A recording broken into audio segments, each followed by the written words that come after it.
know about you, but when somebody talks to you like that, you think you're about to be fired, right? Right. So I'm like, is he about to fire me? But no, he wasn't about to fire me. He just didn't see the light in me Mhm. anymore. You know, the same light that he saw when I first started working there. So that kind of made my wheels started to turn as well. And back then, when I decided to get into the industry, that's when blogging had become really big, right? That was in Okay. 2013, Mhm. 2014, and I had become obsessed with bloggers like Exo Nicole, like Corey Yeah. Putin, like Lovely Scott. And so I'm a creative at heart. If I Yeah. see something that I like, I start to really like digest it and research and do all of those sorts of things. And so that's what I did with blogging. Ended up working full time for him on top of being a single mom and blogging at night. So I would stay up all hours of the night just blogging and researching and Wow. really going deep with it. And that's how I got my start in entertainment. I was an entertainment blogger, had my own site. And then one day I was like, you know what?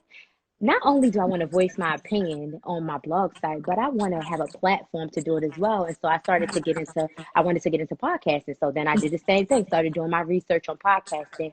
Major shout out to Candace Nicole PR, because she was like, okay, Kierra, you want podcasting? I got something better. She got an interview with DTLR Radio. I didn't know anything about DTLR Radio at the time, but it's a Wow. well-known urban brand Yeah. internet radio station. And so I went in for an interview with their daytime talk show host, and I got the job. I walked out with the job. And within a year, I went from a guest host, co host, to host of the show. Wow. Yes. And That's amazing. yeah, but I think it's just a testimony. And I talk to my mentees about it all the time is, when you finally let go and allow God to do Mhm. his job as Mhm. opposed to just Mhm. wanting for everything that your heart desires, Mhm. things will start to align for you in ways that you could have only That's true. imagined. That's true. So, That's true. yes. Sometimes we walk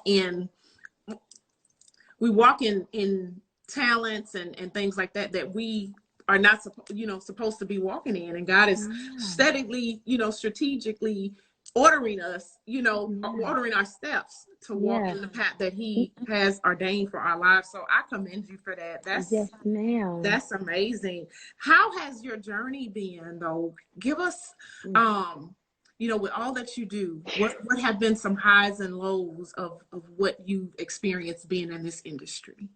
Um, I have to be completely honest and tell you that there were so many times when I wanted to give up. There were so many times when I went to God questioning him because I didn't feel like I fit the mold. I didn't feel like I fit in with the groups, and I wasn't comfortable with the way that I looked because, in entertainment, you got to look a certain way to get a certain audience. And so I just wasn't comfortable with me. But after a while of God telling me, like, every no that I gave him is what I would say. He gave me like two more yeses as to why I Yes. should continue to do it, and that's why I'm still here.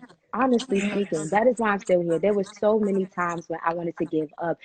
When I went to DTLR and I really fully didn't grasp this whole radio thing, I wanted to throw in the towel. But something was like, no, keep researching, keep digging deep, Yeah. keep watching videos.